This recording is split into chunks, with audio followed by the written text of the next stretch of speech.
کو اپنی فکر آپ نے بنا لیا تھا. حضرت حسن سے پیار تھا, حضرت حسین سے پیار تھا, حضرت فاطمہ سے پیار تھا. باپ ہونے کے ناطے ابراہیم, جس کا لقب طیب اور طاہر قاسم ہے, انتقال ہوا, گود میں اٹھا کر آپ نے رویا, آنکھوں سے آنسو کے قطرے بہائے. لیکن جب مسئلہ آیا امت کا تو آقا نے امت کو سینے سے لگایا اور ایسے فکریں کی, اللہ کو رحم آیا, اللہ کو ترس آیا. لعلک باخع نفسک علی آثارہم ان لم یؤمنوا بہذا الحدیث اسفا.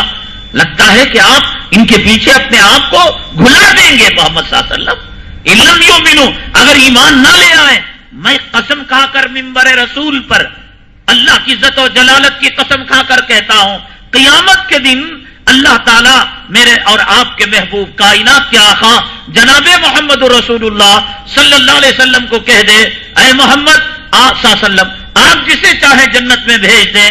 میں قسم کھا کر کہتا ہوں آقا ابو جہل ابو لہب کو بھی جنت میں بھیج دیں گے. آپ کی شان رحیمی, آپ کی شان کریمی کا کیا کہنا.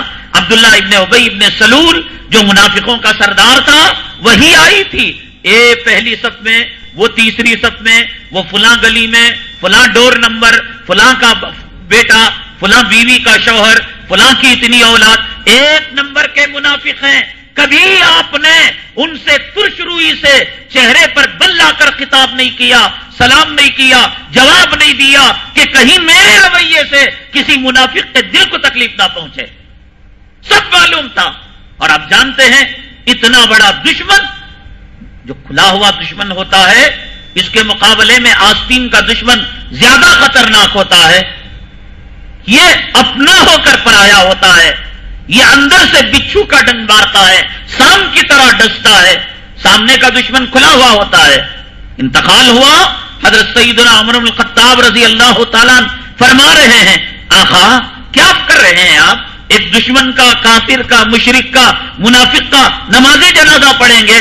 آقا نے کہا اگر میرے استغفار سے اس کی مغفرت ہو سکتی ہے, میں ضرور اس کے لیے نماز جنازہ پڑھوں گا. 2 قدم آگے بڑھے, حضرت عمر بن الخطاب نے کھینچا, تیسرا قدم آگے بڑھا, چادر پکڑ کر پیچھے کھینچا. نماز ہوئی نہیں ہوئی اللہ کو معلوم. جبرائیل امین آیت لے کر آئے, وَلَا تُصَلِّ عَلَىٰ أَحَدٍ مِّنْهُمْ مَاتَ أَبَدًا. اے محمد صلی اللہ علیہ وسلم, آج کے بعد ان میں سے کسی منافق کی نماز جنازہ نہ پڑھائیے گا. پھر اس کے بعد آقا نے فرمایا اگر میرا اللہ کہتا کہ ان سے دن میں 70 مرتبہ ان کے لیے میں دعائے مغفرت کروں, ایک نماز جنازہ تو دور کی بات, 70 مرتبہ اگر میں دعائے مغفرت کروں اللہ ان کو جنت دے دے گا, تو محمد روزانہ 70 مرتبہ استغفار کرے گا. سورہ توبہ میں اللہ نے آیت نازل کی, استغفر لہم او لا تستغفر لہم. اے محمد صلی اللہ علیہ وسلم, آپ ان کے لیے دعائے مغفرت طلب کرے یا نہ کرے, وَإِن تَسْتَغْفِرْ لَهُمْ 70 مرتن, اگر آپ ان کے لیے 70 مرتبہ دعائے مغفرت کریں, لَن يَغْفِرَ اللَّهُ لَهُمْ, 1 نمبر کے دشمن ہے, اللہ ان کو معاف نہیں کرے گا. آیت نازل ہوئی, آقا نے کہا اگر اللہ یہ کہتا 71 مرتبہ 71 ٹائمز, 70 پر 1 مرتبہ میں مغفرت کروں, دعائے مغفرت کروں, تو میں 70 پر 1 مرتبہ کیا 700 مرتبہ بھی ان کے حق میں دعا کرتا. یہ آقا کی شان تھی, آقا کی خصوصیت تھی. امت کے درد کو آپ نے اپنی فکر بنا لیا. آپ بخشے بخشائے تھے, آپ پر قرآن نازل ہوا تھا, آپ ساقی کوثر تھے, آپ شافی محشر تھے, آپ امام الانبیاء تھے, آپ سید الاولیاء تھے, آپ سید الانس تھے, آپ سید الجن تھے. امی عائشہ صدیقہ رضی اللہ تعالیٰ عنہا فرماتی ہیں ایک مرتبہ لمبا سجدہ کیا. میں نے سوچا, امی فرماتی ہیں کہ آپ دنیا سے پردہ فرما گئے ہو, اتنا لمبا سجدہ, نہ حرکت ہے, نہ اٹھنا ہے, نہ بیٹھنا ہے. میں نے اپنی الٹے ہاتھ سے آپ کے تلووں کو آہستہ سے چھو کر دیکھا کہ مرے ہوئے انسان کا جسم ٹھنڈا ہوتا ہے, کہیں ٹھنڈا تو نہیں ہو گیا. آقا دنیا سے نہیں پردہ فرما گئے. کہتی ہیں امی جان کہ میں نے چھوا تو گرمی تھی, کہا کہ زندہ تو ہیں, کر کیا رہے ہیں. کان کو سجدے کے قریب لے کر گئی تو آقا فرما رہے تھے اللہم اغفر لی امتی, اے اللہ میری امت کے ساتھ مغفرت کا معاملہ فرمانا. اتنا کہ دنیا سے پردہ فرمانے کی کیفیت آپ کو ہو چکی تھی. طائف میں کیوں معاف کیا؟ فتح مکہ کے موقع پر آپ نے کیوں کہا لا تثریب علیکم اليوم اذهبوا انتم الطلقاء؟ کاٹا ڈالنے والے کو، اوجھڑی ڈالنے والے کو، ساحر کہنے والے کو، شاعر کہنے والے کو، کاہن کہنے والے کو، مجنون کہنے والے کو، ایک ایک کو معاف کیا، سوائے چند معاملات کے اندر جو اسلام کے دشمن تھے، توحید کے لیے رکاوٹ تھے، اسلام کے مخالف تھے، اور جن کی بیخ کھلی. کچھ زخم ایسے ہوتے ہیں کہ ان زخموں کو نکالنا پڑتا ہے، انگلی کاٹنا پڑتا ہے، پنجہ کاٹنا پڑتا ہے. اگر نہ کاٹے وہ جسم سارے بدن کے اندر وہ عضو کا زہر سرایت کر جائے گا. تو یہ بعض افراد وہ تھے کہ ان کے بارے میں کہا کہ کعبے کے غلاف کو بھی چمٹ جائے، ان کو معاف نہ کیا جائے. ورنہ اتنی فکر قیدیوں کو باندھا گیا. آپ تڑپ رہے ہیں، آپ رو رہے ہیں.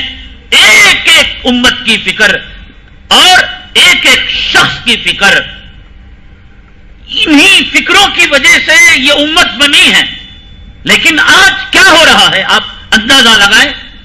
مجھے میری دکان کی فکر، کارخانے والے کو کارخانے کی فکر، بیٹیوں کے باپ کو ان کی شادی کی فکر، لڑکوں کے باپ کو ان کو کالج میں یونیورسٹی میں ایڈمیشن کی فکر، وہ فرسٹ فلور تعمیر کیا سیکنڈ فلور کی فکر، وہ ایک ایکڑ لیا پاس والے ایکڑ کی فکر، وہ ایک باغیچہ بنایا اس کے اندر ایک گھروندہ بنانے کی، ایک محل بنانے کی فکر.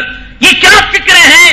اگر قیامت کے دن ہم جائیں تو جس سواری پر کوئی نماز کی سواری پر بیٹھا ہے، کوئی روزے کی سواری پر بیٹھا ہے، کوئی حج کی سواری پر بیٹھا ہے، کوئی صدقے کی سواری پر، کوئی خیرات کی سواری پر، کوئی مدرسہ بنانے کی سواری پر، کوئی یہ سب ڈھکوسلی وہ چیزیں ہیں جو دل کو جھوٹی تسلی دینے کے لیے ہیں.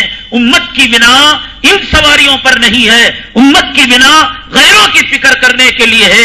امت کی بنا غزوہ موتا ابو جہل کے واقعے کی یاد تازہ دلانے کے لیے ہے کہ پانی کا پیالہ آیا، مر رہے ہیں، شہید ہو رہے ہیں. کہا کہ مجھ سے زیادہ یہ محتاج ہے، کہا مجھ سے زیادہ وہ محتاج ہے. تیسرے سے پھر پہلی شخص تک آتا ہے، پہلا شخص شہید ہو چکا ہوتا ہے، دوسرے تک جاتا ہے، دوسرا شہید ہو چکا ہوتا ہے، تیسرے تک جاتا ہے، پانی موجود رہتا ہے، تینوں جام شہادت نوش کر چکے ہوتے ہیں. اب دوسرے کا ڈاکہ کرو، جیب مارو، کڈنی خراب کرو، خون خراب کرو، نقلی چیزیں بیچو، جان کا سودا کرو، مرے، اس کی بلڈنگ گرے، اس کی عمارت گرے، جو کچھ ہو، اپنا پیٹ پاپی کا سوال ہے. اس پیٹ کے اندر جہنم کا لہو، پیپ، غلاظت، گندگی اور غسلین آنا چاہیے. ہر نماز پڑھ لیا، نماز کی سواری پر سوار ہوں، سب معاف ہے. ڈنڈا ماروں، چوری کروں، غیبت کروں اور دوسروں کو زبان سے تکلیف پہنچاؤں، سب معاف ہے. اور ہم جماعت میں نکل گئے، دیوبند سے فارغ ہو گئے، جمعہ میں نماز پڑھ لی، پنج وقتہ نماز پڑھ لی. اب جو سواری پر ہم بیٹھے قیامت کے دن جائیں گے تب پتا لگے گا کہ یہ وہ سواری ہے جو جنت تک جا بھی سکتی ہے یا یہ وہ سواری ہے جو پل صراط سے کٹ کر جو ہے جہنم کے اندر گر جائے گی. تھی نماز، تھا روزہ. مشرکین کعبہ میں ہم سے زیادہ اخلاص تھا. آج کعبے کا جو حتیم ہے، جو کعبے کا احاطہ کہلایا جاتا ہے، کعبے کا حصہ اتنے مخلص تھے کہ جب چندہ کیا تو اعلان کیا خبردار حرام کا پیسہ نہ لگے. آج ہندوؤں سے جا کر، بینک مینیجروں سے جا کر، چٹ فنڈ چلانے والوں سے جا کر چندہ لیا، دیو جی ختم کی بوندی کا چندہ دیو، حافظ کا چندہ دیو، تعمیر مسجد کا چندہ دیو. اللہ کے لیے بتاؤ کہ وہ زمانے جاہلیت کے مشرکین کفار وہ بہتر تھے یا آج کا وہ مسلمان جو حرام کا پیسہ اللہ کے گھر میں لگا رہا ہے؟